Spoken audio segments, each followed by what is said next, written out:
Muy bien, entonces, todo esto ya habíamos visto.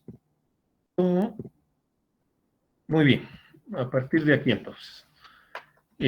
Bueno, básicamente decíamos que la estructura viral, es decir, la forma, el tamaño, el color, las características del virus, se conoce como estructura viral, ¿no? Y decíamos que el tamaño que llegan a tener los virus es extremadamente pequeña, ¿no? De 20 a 300 nanómetros, decíamos. ¿Qué significa esto? Que para haber visto un virus, conocer cómo está formado un virus, hemos tenido que recurrir, lógicamente, a la microscopía electrónica, decíamos, ¿verdad? Gracias a la microscopía electrónica, nosotros hemos podido saber cuánto mide un virus, cómo está compuesto, cuántas capas tiene, cómo se reproduce y todo aquello, ¿verdad? Eh, y bueno, estos virus, así tan pequeñitos y tan simples, entre comillas, como son, tienen componentes, ¿no? Esos componentes son macromoléculas, es decir, un virus, cualquier virus, está formado por macromoléculas, decíamos, ¿verdad? Es decir, por moléculas grandes, ¿no? Pero esto es un decir, obviamente estamos hablando de estructuras submicroscópicas, ¿verdad? Entonces, pero sí están formados por macromoléculas. ¿Qué son estas macromoléculas o cuáles son los ácidos nucleicos? Que puede ser ADN o ARN, no los dos, proteínas, lípidos o hidratos de carbono, ¿no? Entonces,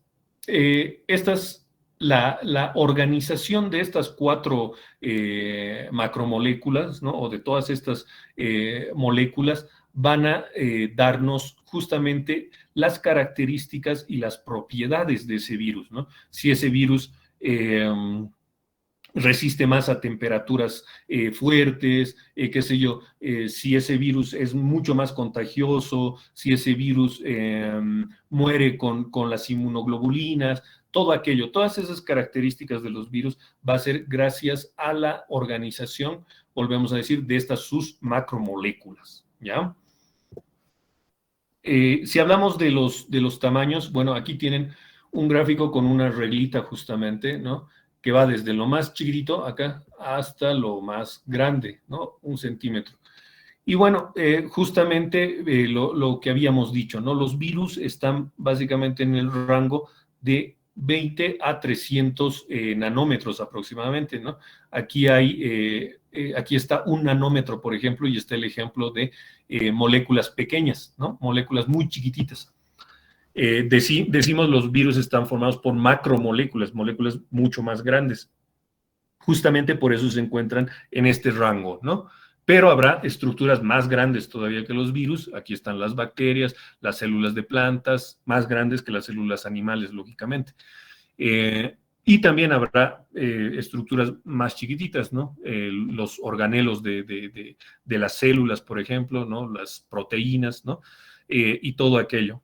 Entonces, si nosotros eso lo vemos en una foto o en un dibujo, digamos, simulando una foto, aquí tenemos una célula humana, ¿ya? Y lógicamente acá tenemos el virus, ¿no? El tamaño del virus. Entonces es realmente extremadamente chiquitito, ¿no? A esta célula la podré ver con microscopía óptica, con un microscopio de luz puedo ver sin ningún problema, ¿verdad? Pero a este virus ya no lo voy a poder ver con microscopio de luz, ¿verdad? Ya tendré que utilizar el microscopio electrónico. Y si yo veo con microscopio electrónico, aquí veo todas las características del virus, ¿no? Aquí está su ácido nucleico, ¿no? Aquí estará. En este caso estamos hablando de un virus que tiene una envoltura, ¿no? Este es un virus envuelto, lo llamaremos, ¿no? Y tiene espigas o espículas inclusive, ¿no? Entonces, este es el caso de un herpes virus, de un virus que causa herpes y tiene una medida de 200 nanómetros. Entonces, en términos generales, es un virus relativamente grande inclusive, ¿no? a comparación del poliovirus, ¿no? El virus de la polio, que tiene una medida de 30 nanómetros, ¿no? 30 nanómetros, mucho más chiquitito. Y si nosotros comparamos con los ribosomas de esa nuestra célula humana, ustedes pueden verificar cuánto tiene este virus, ¿no? Y cuánto tiene este otro, pero que ambos no dejan de ser bastante pequeños frente a nuestra célula, ¿no? Muy bien. Acá en esta diapositiva podemos ver básicamente dos dibujos, ¿no? En este caso, ¿no? El rectángulo A, que nos va a mostrar un virus desnudo, ¿ok? Ese es un virus desnudo. Y en el rectángulo B vamos a tener un virus envuelto, así se llama, ¿no? Entonces, virus desnudo, virus envuelto. ¿Cuál es la diferencia que encontramos entre este virus desnudo y entre este virus envuelto? Acá básicamente lo que rodea a la nucleocápside es una envoltura. Esta envoltura generalmente está formada por lípidos, ¿ya? Generalmente es lípidos lo que forma la envoltura, pero también puede tener carbohidratos, ¿no? De hecho, hay algunos virus complejos que asemejan a la membrana celular de una célula humana, que tiene una capa bilipídica, ¿verdad? Entonces, existen virus que pueden tener esa complejidad. Y eso se llaman virus envueltos, ¿no? Volvemos a repetir, los que poseen una envoltura o de lípidos o de lípidos más carbohidratos. Y dentro de la morfología de los virus, bueno, aquí ya tenemos qué partes tiene un virus, si ustedes quieren, ¿no? Entonces, un virus tendrá una cápside, ¿no? ¿Cuál es la cápside? Esta zona medio celestita que ven, ¿no? Esta zona medio celestita, que es la misma que tenemos acá en el virus envuelto, eso vamos a llamar o vamos a conocerla como cápside, ¿no? Entonces, ¿qué es una cápside? Es la reunión, si ustedes quieren, del ácido nucleico, que será el número 2, del ácido nucleico, ¿no? Más un cúmulo de proteínas, más las proteínas. Eso forma una cápside en un virus, ¿ok? Luego tenemos, como decíamos, el ácido nucleico, que podrá ser ADN o podrá ser ARN, ¿no? Luego 3 tenemos el capsómero. ¿Qué es el capsómero? El capsómero básicamente es una reunión de protómeros, ¿no? Y entonces, ¿qué será un protómero? Si nosotros partimos esta bolita azul, si me permiten el término, ¿no? Partimos y aumentamos la óptica de esto, vamos a ver que está compuesta por protómeros. ¿Y qué son los protómeros? Básicamente, agrupación de proteínas virales que van a formar unidades moleculares. Es decir, las moléculas más chiquitas de los virus están acá, en unidades que se llaman protómeros, ¿no? Entonces, la reunión de todos estos protómeros, y lo mismo acá, la reunión de estos protómeros me va a formar el capsómero, que es ya una macromolécula, una molécula mucho más grande, el capsómero, ¿verdad? Y básicamente, ¿cómo podemos definir al capsómero? Que es una unidad morfomolecular que va a integrar la nucleocápside, ¿ya? Entonces, esta reunión de capsómeros nos va a dar por resultado toda la nucleocápside, ¿no? Estas reuniones de bolitas azules que llamamos capsómeros, nos va a resultar la nucleocápside, ¿ok? Y depende de esta nucleocápside, ¿no? Entonces, el número 4 ya vemos que aquí a todo esto llamamos nucleocápside, ¿ya? Lo mismo acá, a todo esto llamamos nucleocápside, sin contar la envoltura en este caso, ¿verdad? Porque este es un virus envuelto. Acá, sí, a todo esto llamamos nucleocápside, ¿no? ¿Y qué es la nucleocápside en todo caso, no? Es el conjunto del ácido nucleico, ¿no? Tanto acá como acá, es el conjunto del ácido nucleico, más las proteínas de los capsómeros, ¿ya? Como macromoléculas, lógicamente. Y a partir de la alta organización que va a tener la nucleocápside, es decir, aparte si me permite el término de la mágica organización que va a tener esta nucleocápside, nos va a dar las propiedades de los diferentes virus. Decíamos, ¿no? Gracias a eso, muchos virus serán más fuertes a una temperatura, serán más resistentes a un químico, tendrán más capacidad de virulencia, de contagio, todo aquello, ¿no? Y sobre todo una característica muy importante que nos va a dar esta nucleocápside, ¿no? ¿Y cuál es? Que podemos reunir gran cantidad de masa, ¿no? Grandes masas en un volumen pequeño, ¿no? En un volumen pequeño.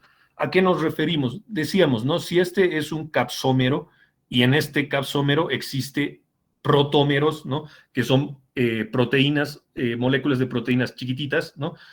Que van a formar nuestro capsómero, y este capsómero, la reunión de estos capsómeros más el ácido nucleico va a formar la nucleocápside como tal, ¿no? Entonces, imagínense cuánta cantidad de proteínas tenemos en estos virus, ¿no? Enorme cantidad, tenemos millones de proteínas en esos virus. Y sin embargo, esos virus no miden más de 20 a 30 nanómetros, ¿verdad? Entonces, esa es una propiedad muy particular de los virus, ¿no? Que tienen la capacidad de reunir gran cantidad de masa en un poco volumen, ¿ya? Y por otro lado, el número 5, tenemos el virión, eso ya habíamos definido. El virión es un término estructural, ¿no? Nos habla de la estructura del virus. Entonces, el virión, en el caso del virus desnudo, ¿no? Serán los ácidos nucleicos, los capsómeros, la cápside, la nucleocápside, todo eso formará un virión en este caso. En el caso del virus envuelto, ya será todo lo que tiene el virus envuelto, ¿verdad? Los ácidos nucleicos, los capsómeros, ¿no? La cápside, la nucleocápside, la envoltura de lípidos y carbohidratos, y incluso tiene espigas, ¿verdad? Más todo eso es el virión en este caso, ¿no? Luego, en la gráfica B, específicamente, sí tenemos a la envoltura, ¿no? Ahí tenemos claramente esa envoltura. Y el 7, ¿no? El número 7, que serán las espigas, ¿no? Que están pegadas o adosadas a la envoltura, si ustedes quieren, ¿no? Entonces, ese es un virus mucho más complejo que se llama virus envuelto. Muy bien. Entonces, bueno, ya pasando, antes, perdón, de pasar al tema, me olvidaba, antes de pasar al tema de la clasificación, la forma de los virus. Básicamente, ¿cuál va a ser la forma que van a tener los virus? La gran mayoría van a ser de forma icosaédrica, se llama, ¿no? Es decir, tienen forma de un icosaedro. ¿Qué es un icosaedro? Es un poliedro de 20 caras triangulares planas, ¿ya? ¿Qué significa esto? ¿No? Si nosotros viéramos en 3 dimensiones estas fotos, estos dibujos, ¿no? Sería diferente. Acá no podemos ver, acá vamos en 2 dimensiones nada más. Pero este es un poliedro, ¿no? Es un poliedro, y vamos a usar la imaginación, que tiene 20 caras triangulares, ¿no? En todo sentido, planas, ¿no? Estas caras triangulares planas en todo sentido. Todo eso forma un icosaedro. Entonces, muchas formas de los virus tienen esta característica de icosaedro. También habrán virus que tienen forma helicoidal o de helicoide, ¿no? Es decir, que tienen la forma de una hélice, ¿no? O como un ADN, si ustedes quieren, ¿no? Una molécula de ADN, ¿no? Haciendo una hélice. Luego tenemos los virus pleomorfos, ¿no? Este es un ejemplo de un virus pleomorfo, ¿no? Tiene su icosaedro al centro, pero aparte está rodeado por una membrana, ¿no? Por una envoltura. El término correcto es una envoltura, porque los virus no tienen membrana, ¿no? Entonces, es a este icosaedro que le rodea una envoltura, llamamos que este virus tiene una forma pleomorfa, ¿ya? Y existirán otros virus que tienen formas complejas directamente, ¿no? Un ejemplo de virus con formas complejas son los bacteriófagos, ¿no? Los bacteriófagos tienen una cabeza en forma de icosaedro, tienen un cuello en forma helicoidal de hélice y tienen unas patitas inclusive, ¿no? Entonces ese será, el bacteriófago tendrá una forma compleja en este caso, ¿no? Y bueno, ahora sí, entrando a lo que es la clasificación.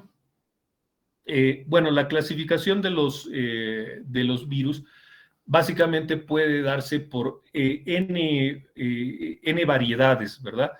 Los virus los podemos clasificar por su forma, por su tamaño, por su virulencia, por su tipo de ácido nucleico, por su estructura en general, por su función, por miles de cosas, ¿no? Y como que en su momento los virus estaban clasificados de esa manera, ¿no? O sea, de una manera muy amplia, hasta que, bueno, los científicos se pusieron de acuerdo y hoy en día tenemos dos clasificaciones prácticas o dos clasificaciones principales de los virus, ¿no? La ICTB y la de Baltimore.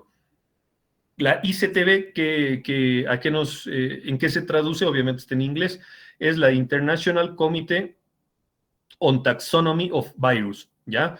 Vuelvo a repetir, ICTB, International Committee on Taxonomy of Virus, ¿ya? Y la clasificación de Baltimore. Entonces, estas dos clasificaciones básicamente son las que en cualquier libro vamos a encontrar. Esto hablando desde el punto de vista de biológico, si ustedes quieren, desde el punto de vista de la biología, utiliza esta clasificación. No todavía desde el punto de vista médico como tal, es decir, de los virus que afectan al hombre, ¿verdad? Esta clasificación la utilizan, sí tienen que saber, ¿no?, que existe esta clasificación principal, pero aquí estamos hablando desde el punto de vista de la biología, ¿no?, de los virus que afectan a plantas, de los virus que afectan a otras células como bacterias, de los virus que afectan al hombre, etcétera, etcétera, ¿no? Ahora, hablando específicamente de la clasificación por los virus que afectan al hombre, ¿no? Ahí tenemos justamente esta clasificación por su estructura. Ahí tenemos los virus desnudos, ¿no? Que ya habíamos adelantado, estos virus desnudos solo están formados por la nucleocápside. Ejemplos de estos virus serán el virus de la polio y el rotavirus, por ejemplo, ¿no? Entonces, ¿qué características van a tener estos virus desnudos? Que son liberados de la célula que infectan por lisis. ¿Qué significa esto?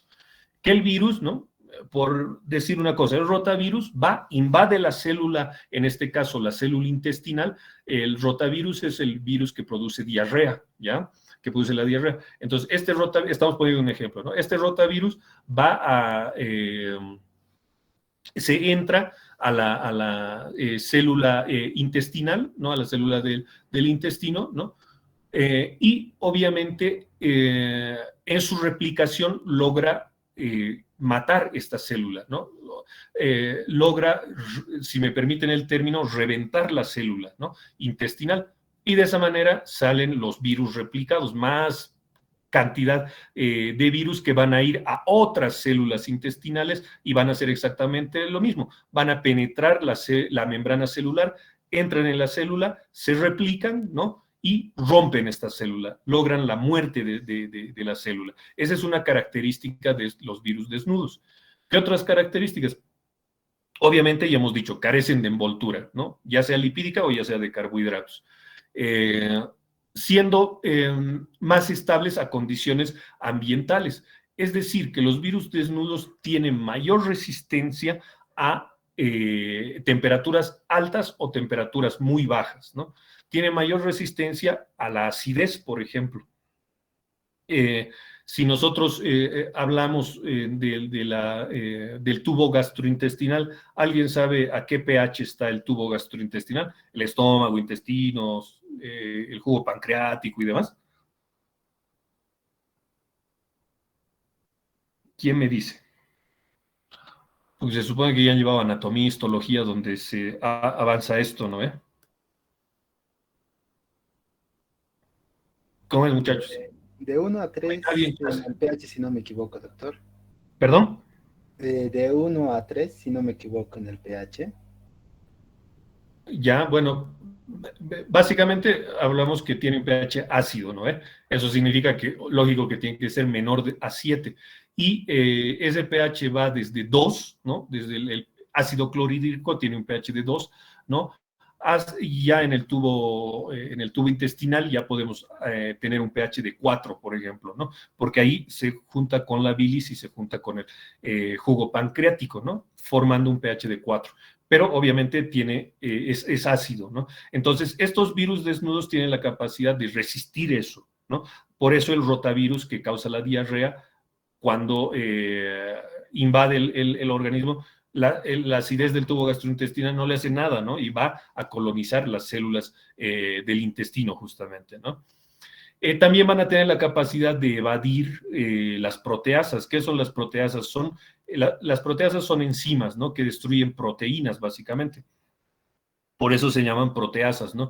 Y no nos olvidemos que un virus, ¿de qué básicamente está formado? Fuera de su ácido nucleico, básicamente es un cúmulo de proteínas, ¿verdad? Entonces, las proteasas tienen la capacidad de romper virus, de destruir virus, ¿no? Pero estos virus desnudos pueden resistirles a las proteasas. También son mucho más resistentes a detergentes, ¿no? O sea, qué sé yo, alcohol, DG6, el DG6 es el cloruro de piridonio, ¿no? Ese es el nombre el DG6 es una marca comercial. El cloruro de piridonio, ¿no? El dióxido de cloro, qué sé yo, todo eso, ¿no? Y también son resistentes a la desecación. ¿Dónde los encontramos con mayor facilidad? ¿No? O sea, ¿dónde están presentes estos virus? ¿No? En los fomites, ¿no? Podemos tenerlos de manera muy, muy fácil en las manos, en el polvo, en las pequeñas gotitas de fluge, ¿no? Y no nos olvidemos que sí son más resistentes a las condiciones adversas, ¿no? En resumen. Eh, También decíamos que tiene la capacidad de desecarse y conservar la infectividad. ¿Qué significa eso? ¿No? Que un virus invade una célula, ¿no? Entonces, mientras está en esa célula, tiene la capacidad de quedarse ahí, ¿no? Seco, si vale el término, ¿no? Y no se replica, ese virus no se replica. El momento que ve condiciones adecuadas para su replicación, empieza la misma, ¿no? Y puede conservar dentro de esta célula su capacidad de infección, porque cuando un virus entra, cualquier virus penetra en nuestro organismo, se supone que tiene que haber una respuesta de nuestro sistema inmunológico. Nuestro sistema inmunológico inicia, qué sé yo, la cascada de inmunoglobulinas, la cascada de inmunología celular y todo aquello para lograr matar ese virus, ¿no? Pero estos virus tienen esa capacidad de camuflarse, si ustedes quieren, en la célula, dentro de una célula. Entonces, el sistema inmune no lo puede reconocer, no reconoce este tipo de virus que están camuflados dentro de la célula hasta que deciden su replicación y logran salir de aquella conservando su capacidad de infectar, ¿no? De infección. Decíamos, ¿no? Son fácilmente capaces de superar las condiciones adversas del intestino, ¿no? Y tener la resistencia a varios detergentes, básicamente, ¿no?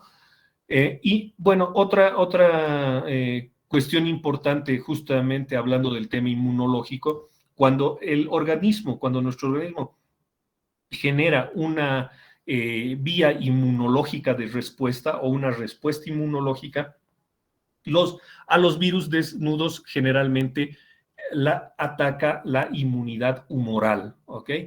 Bueno, eso verán ya con mayor detalle o estarán viendo en fisiología o inmunología, ya lo verán, ¿no? Que la inmunidad puede ser de dos tipos, ¿no? La inmunidad humoral y la inmunidad celular, ¿no? Los virus desnudos tienen la capacidad de generar una inmunidad humoral, es decir, ¿quiénes van a atacar los virus desnudos? Las inmunoglobulinas, ¿ok? Luego tenemos los virus envueltos, ¿ya? Entonces, estos virus envueltos ya habíamos dicho, ¿no? ¿Qué características tenía? Básicamente es la nucleocápside con una envoltura o con un manto, si ustedes quieren, ¿no? Ejemplos de estos virus envueltos será la influenza, será el herpes. ¿Qué características tienen ya como virus envueltos? Son más lábiles, ¿no? Son más lábiles a condiciones ambientales. Eventualmente, yo puedo generar una muerte de virus envueltos a grandes temperaturas, ¿no? También puedo matar virus envueltos con ciertos químicos, ¿verdad? También sabemos que son alterados por la acidez, por ejemplo, no son muy resistentes a la acidez del estómago, de los intestinos, ¿no? Tampoco son muy resistentes ni a la desecación ni al calor extremo, lo que decíamos, ¿no?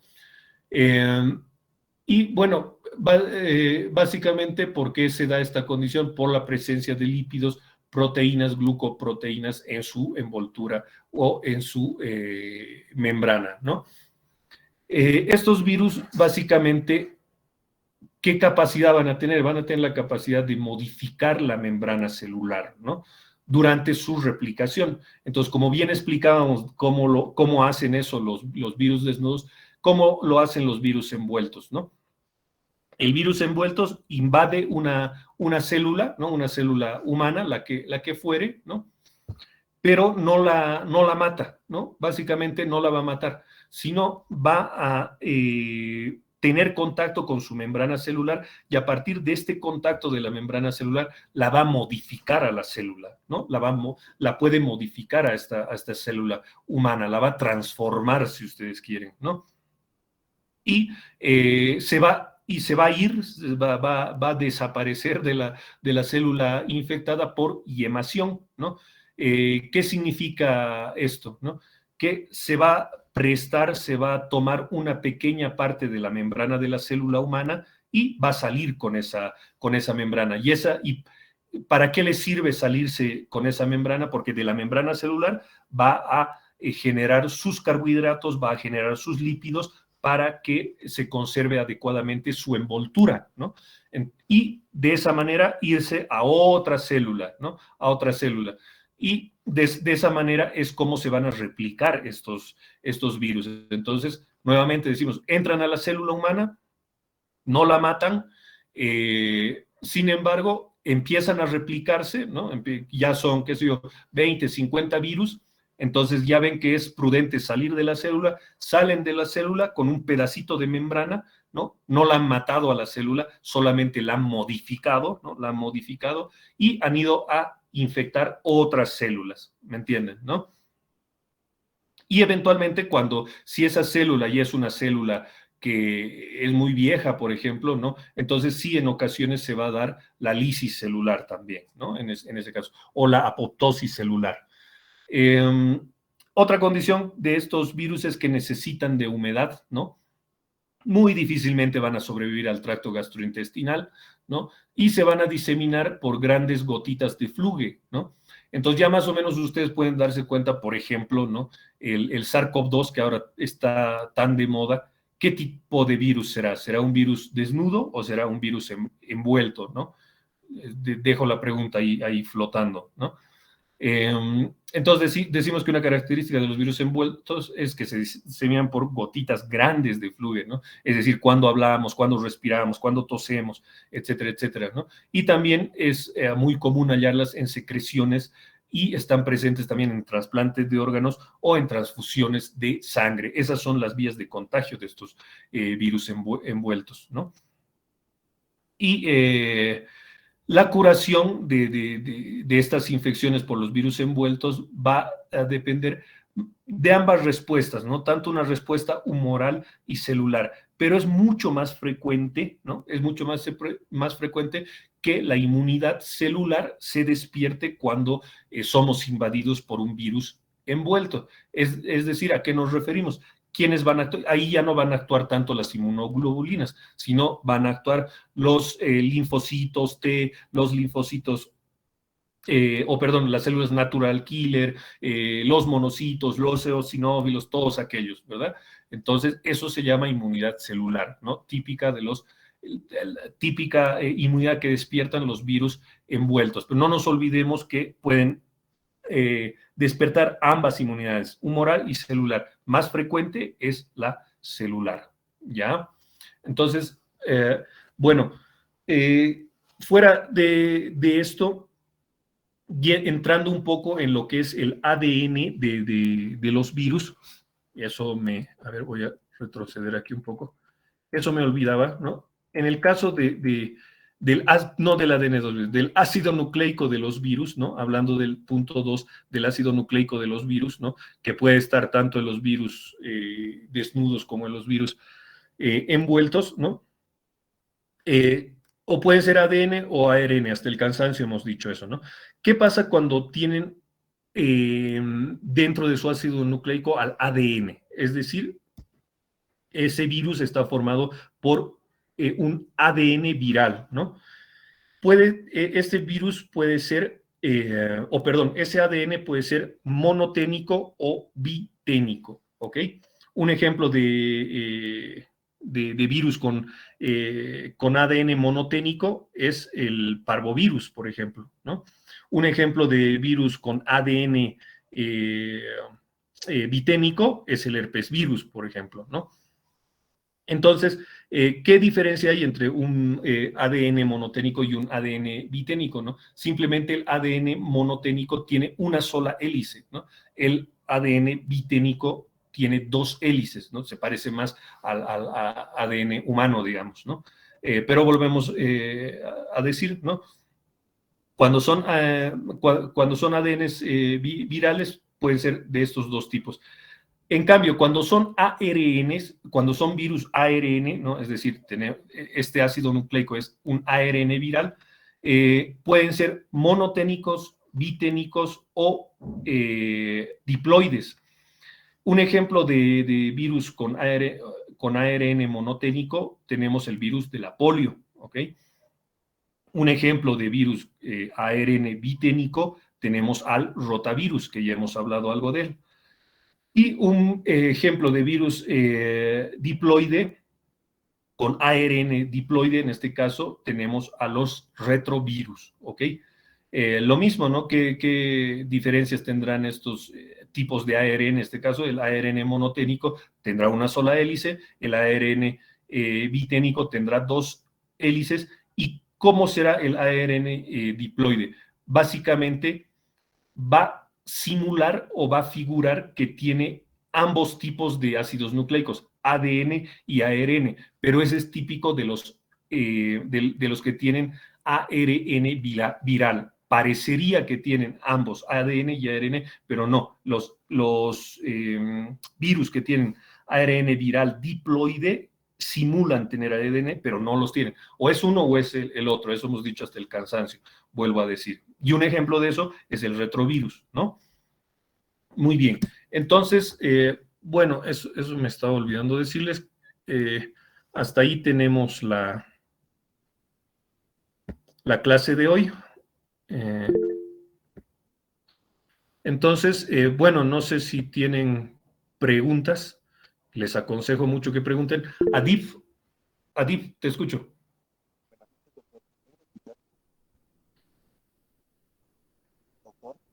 Sí, Adib, te escucho.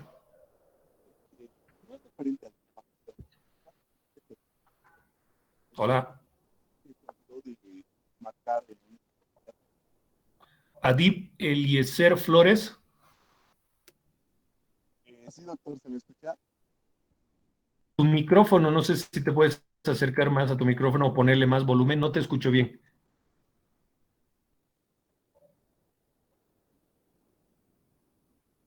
¿Cómo es? Adib, ¿tienes preguntas?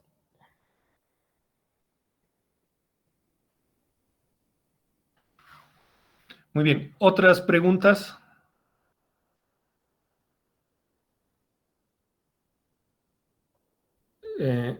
¿Otras preguntas? Ok, bueno, entiendo que sí, me pueden escribir también, ¿no? Si es que no se escucha, me pueden escribir.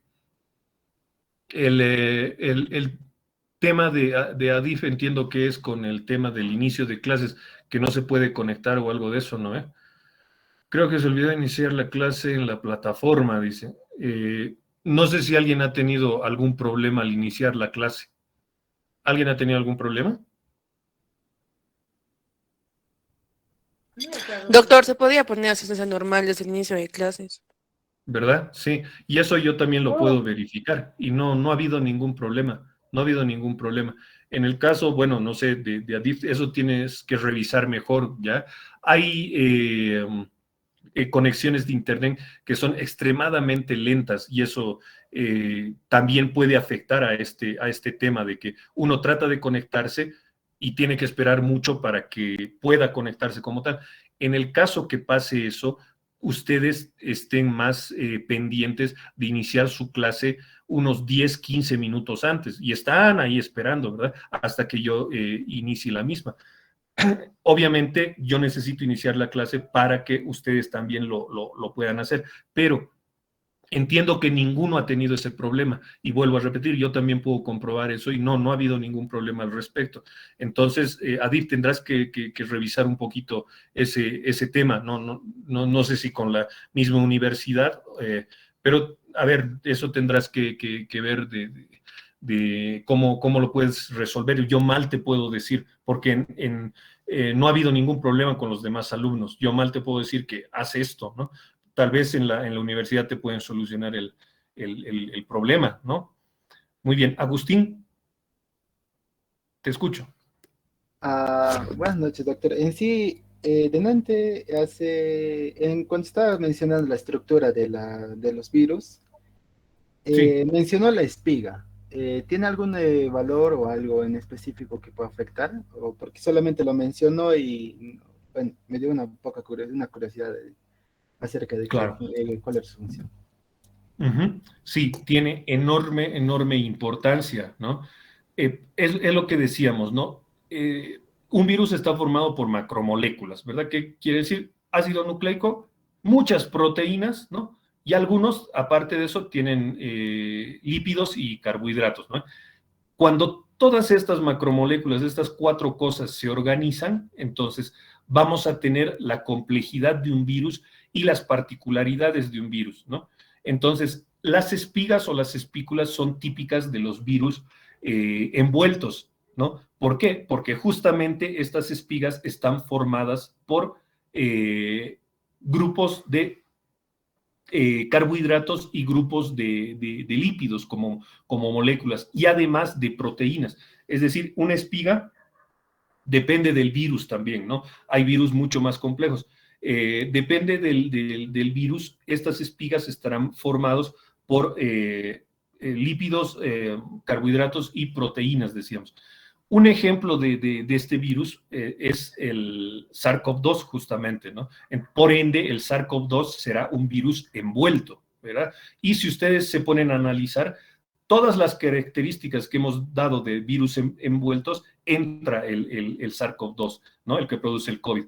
Y justamente este virus tiene espigas.